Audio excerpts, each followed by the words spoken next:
Tonight, supreme student debt. The High Court takes on President Biden's plan for student loan forgiveness. Plus, the ISIS comeback. They want to destroy America. The re-emergence of the Islamic State intent on revenge against Christians. And the Jesus Revolution. The search for truth that led to one of the greatest spiritual awakenings in history. There really is a movement behind this movie. All this and more tonight on Faith Nation.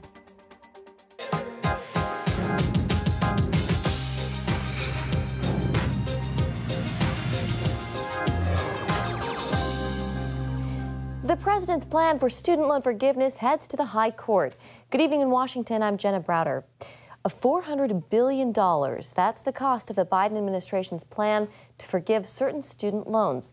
Critics say it's far too expensive. Not only that, it doesn't address the underlying issue of the high cost of college or consider those who already paid off their loans or didn't take out loans at all. Some calling the plan a plain old government overreach. And now the Supreme Court gets to decide. The justice is set to hear oral arguments in two related cases tomorrow. Meanwhile, millions of borrowers are watching and waiting to see the fate of their loans. White House correspondent Abigail Robertson has more in our top story. Abigail? President Biden is hoping the Supreme Court will help him deliver on his campaign promise of student loan forgiveness after legal challenges put his plan on pause. That means it will likely be this summer before some 43 million borrowers can receive relief. It's not everything, but it would certainly help a lot and relieve a lot of that burden. Biden's plan, announced last August, would grant up to $20,000 in federal debt relief to student borrowers who make less than $125,000 per year. Especially if you're low income, first generation, sometimes the debt that you'll have to take on can affect you and your family for years to come. The Congressional Budget Office estimates the program will cost $400 billion over the next 3 decades. Our student loan program is designed to give just a little more breathing room. One of the cases filed by 6 Republican-led states argues the program is an illegal abuse of power with federal spending that doesn't have congressional consent. The second case revolves around 2 students who claim they should not have qualified for relief under the new program. People knew what they were doing when they signed it, and they should pay it off. As both sides wait for the Supreme Court cases to play out, the White House says of the 26 million people who have applied for relief thus far, 16 million have already had their relief approved. Reporting from the White House, Abigail Robertson, CBN News. All right, thank you, Abby. Adam Kissel is a visiting fellow in the Heritage Foundation Center for Education Policy, and he joins us now for more. Adam, welcome. So what do you make of these cases before the Supreme Court? Does the Biden administration have the authority to forgive student debt? The Biden administration does not have authority to forgive student debt. There's 2 cases. One of them by the 6 states is very strong. They make the case that their plaintiffs have been harmed in their states because of the loss to the financial health of the organizations that do that. So why is that? It's because of the major questions doctrine. If an agency like the Education Department wants to do something that has vast economic and political significance, they need clear authorization from Congress. In this case, they don't have clear authorization from Congress. They made a campaign promise, and they're just trying to fulfill that instead of using an actual law that would apply to this case. Adam, how do you see the Supreme Court ruling here? I think we win against this unlawful bailout, not just because it's expensive and unjust, but because it's unlawful. So again, major questions doctrine says the Department of Education is not allowed to do this. They did it anyway. They were called on it by some different plaintiffs earlier, and then they changed the rules to try to get out of court. That didn't work in that they're now back in court.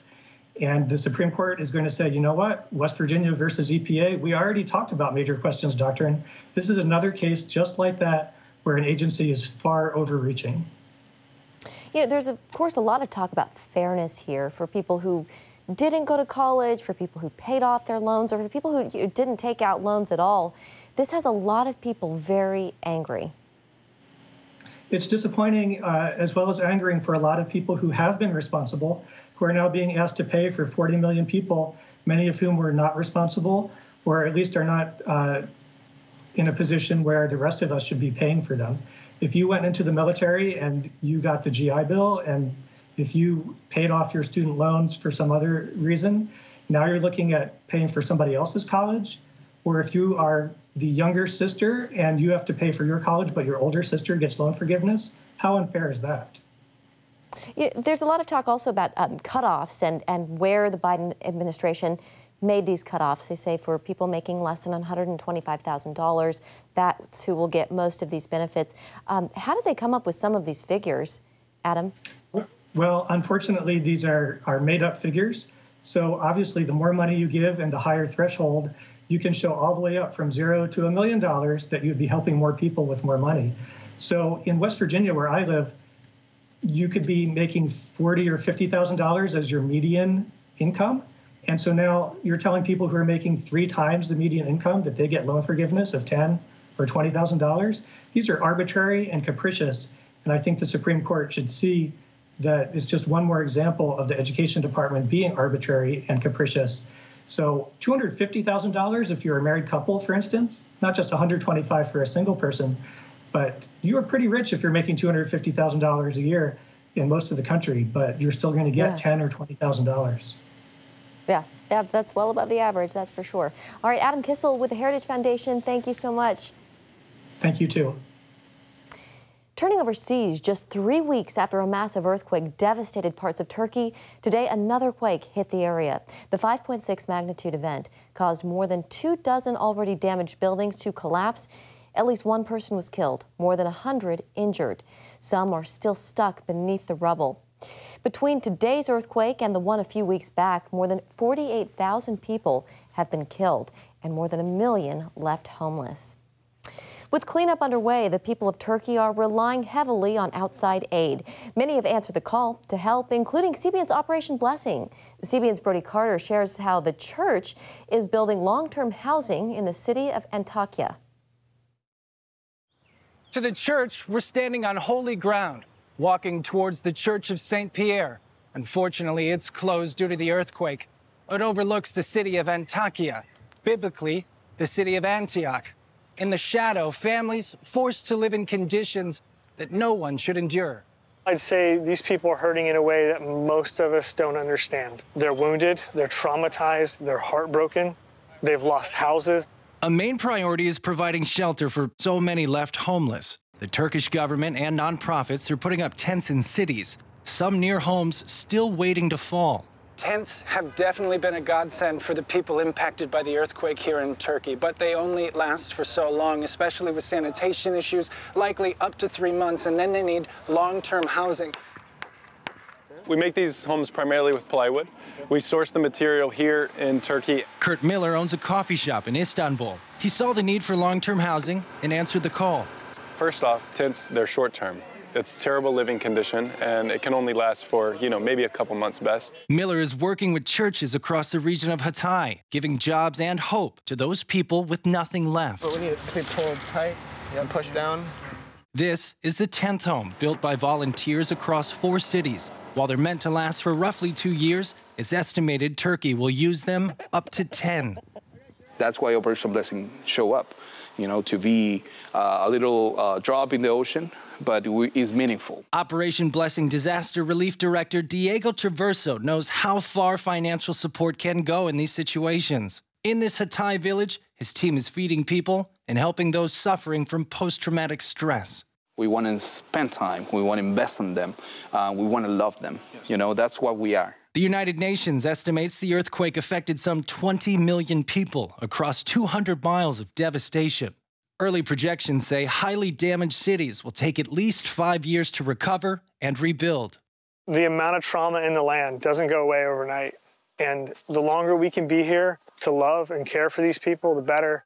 And that happens with people being aware and stepping in and backing these organizations as we go. Reporting in Antakya, Turkey, Brody Carter, CBN News. Coming up, terrorism on the rise. New warnings about the Islamic State. Next.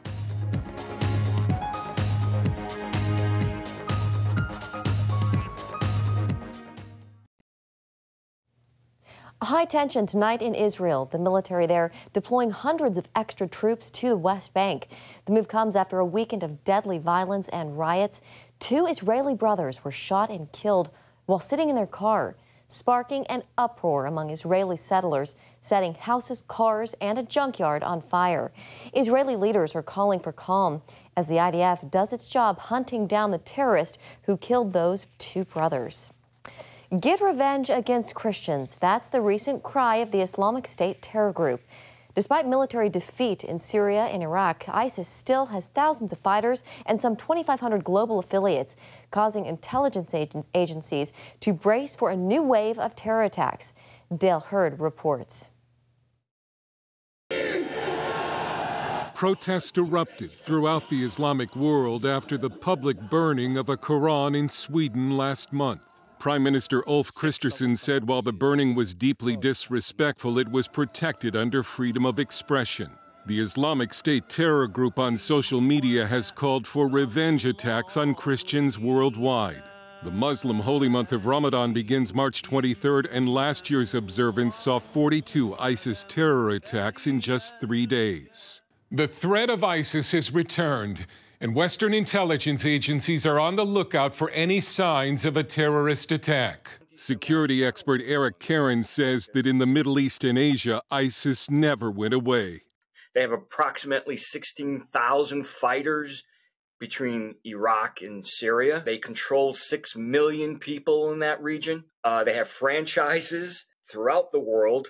We're talking probably around 25 franchises throughout Africa and Europe and here in America. A recent United Nations report also shows the ISIS threat increasing. Terrorism expert Sargis Sengeri says while the U.S. had to defeat ISIS on the battlefield, that alone wasn't enough to stop the movement. You have to kill folks on the battlefield to take ground. You have to do that. But I don't think we ever fought against the ideology that really resonates between the 6 inches of people's foreheads.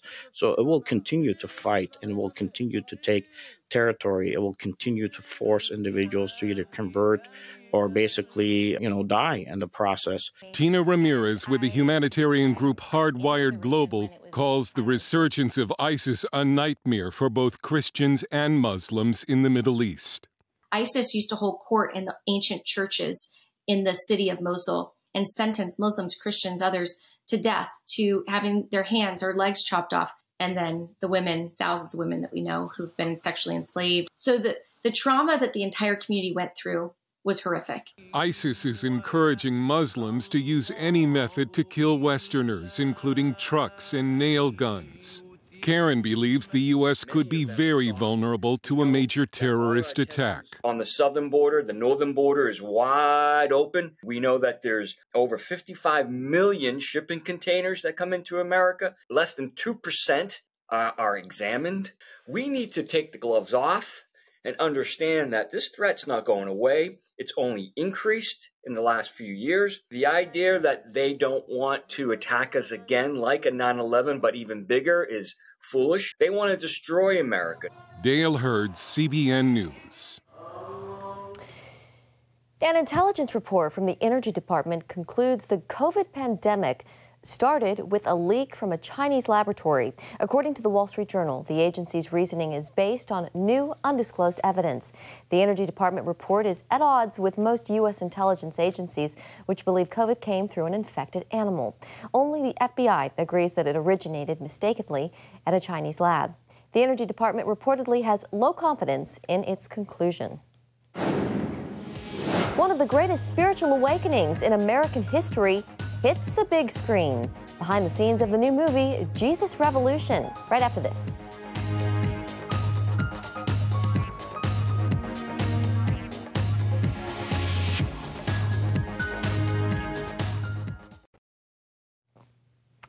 Welcome back. A search for truth led a wave of young people to Southern California in the 1970s. That's where something extraordinary happened. The pastor of a struggling church welcomed a charismatic street preacher and a steady stream of new visitors, sparking one of the greatest spiritual awakenings in U.S. history. Now the story is a major motion picture, and it's a big hit, coming in third in the box office over the weekend and earning more than $15 million. Ephraim Graham takes us behind the scenes of Jesus Revolution. First shot of the movie.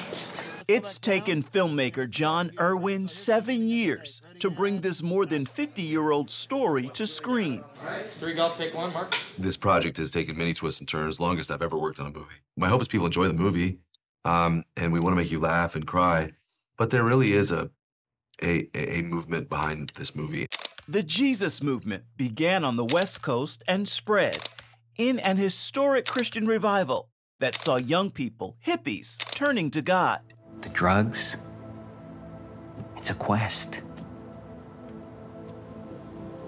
For what? For God. How can you not see that? There is an entire generation right now searching for God.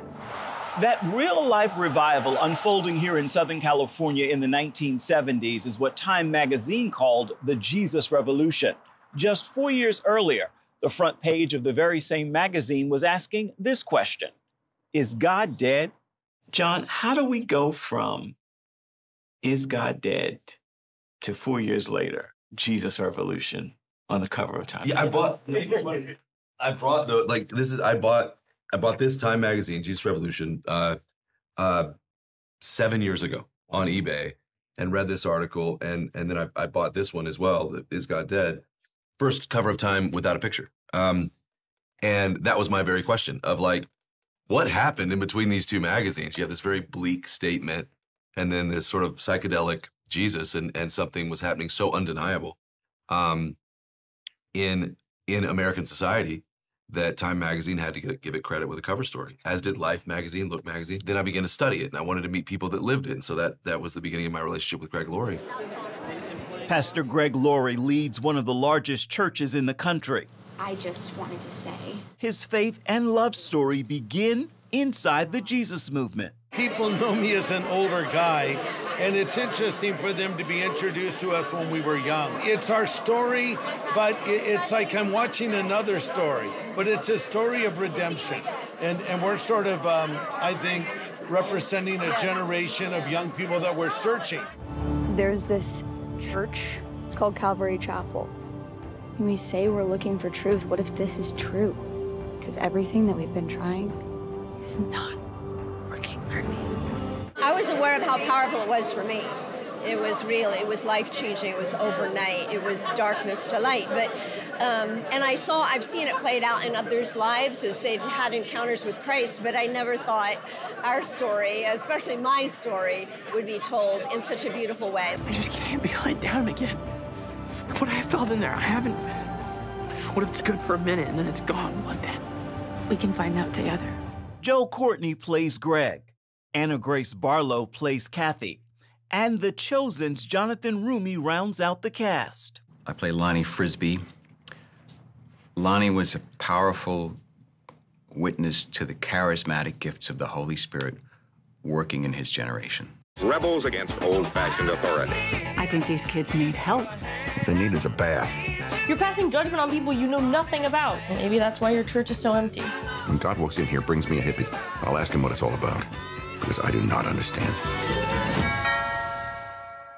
His house has a very good vibe. What do you think it is about your characters who are real-life people who help to give birth to what happens in our country during this time? The culture was in a moment of like fraught need. You know, I think that's kind of what primes a revival is this kind of like lost, sheep. The need, the desire to like reground yourself. And there's no grounding that's better than, the cornerstone of Christ. I think as humans, we're hardwired for a couple of things.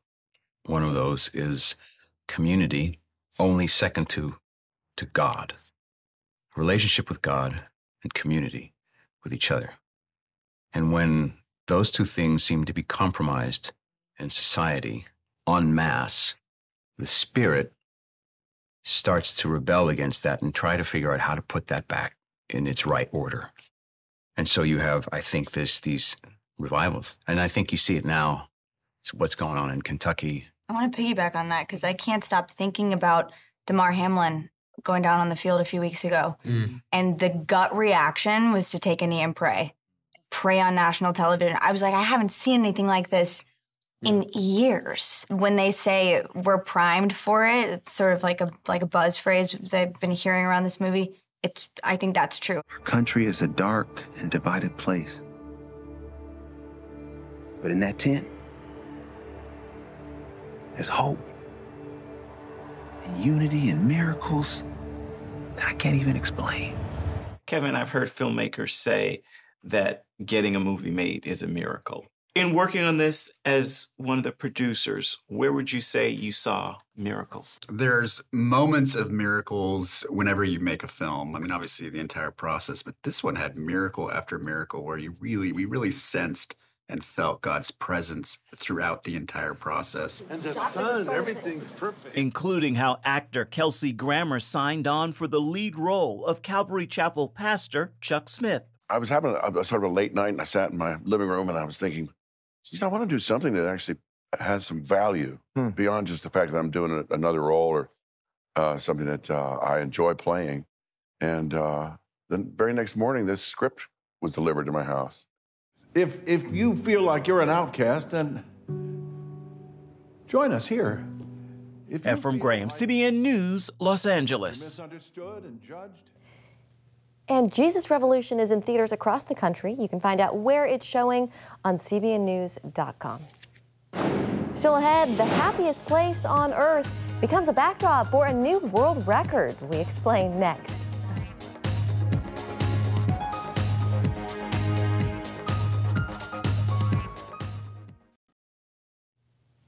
Finally tonight, the magic of Mickey Mouse has helped a man earn a new world record.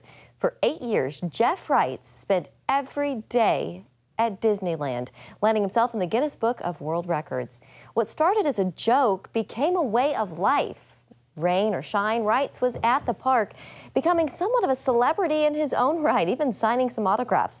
Starting in 2012, for 2,995 consecutive days, Wright made his way to Disneyland. His streak only coming to an end when the pandemic hit back in 2020.